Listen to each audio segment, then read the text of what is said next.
Gantt chart is effectively a way of planning our time effectively. It's important as someone who is manufacturing products that you plan your time in order that you use it effectively. So I'm handwriting my Gantt chart, but you can type straight onto your PDF document.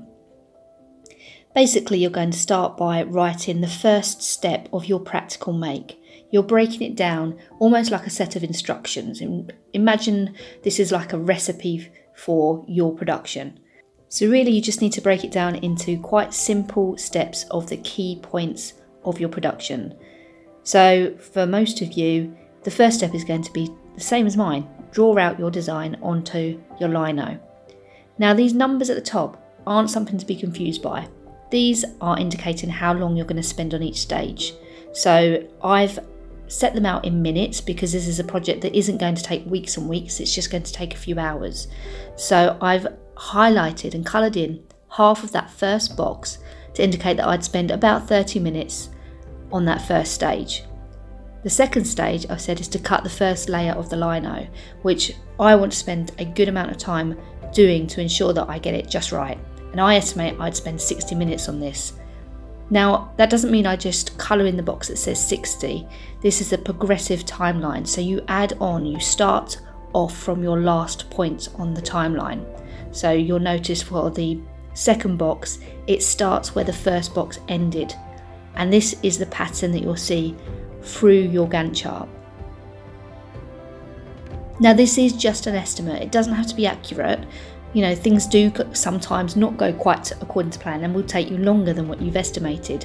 But likewise, things might be quicker than you planned for and you work through the stages faster. But by planning out like this, you're at least giving yourself some kind of guidance, and it helps you to see, roughly speaking, how long you need to dedicate to finishing the task. By the time you've completed your Gantt chart, you should have a good idea of how many hours you need to set aside in order to make your final product.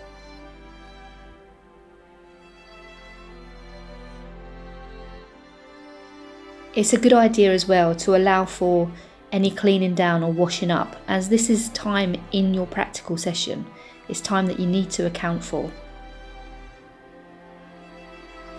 Especially if you're doing more than one layer of paint, it's going to take you a little bit longer to prepare for your next stage of printing. So allow for that time in your steps.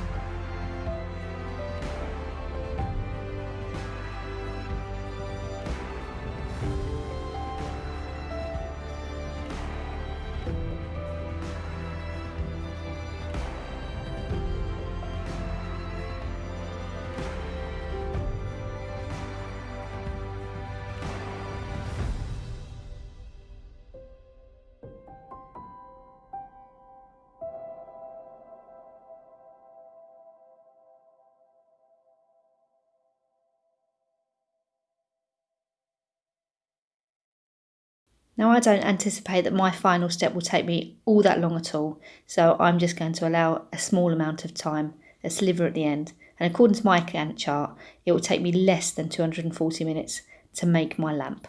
It'll be interesting to see how accurate this is.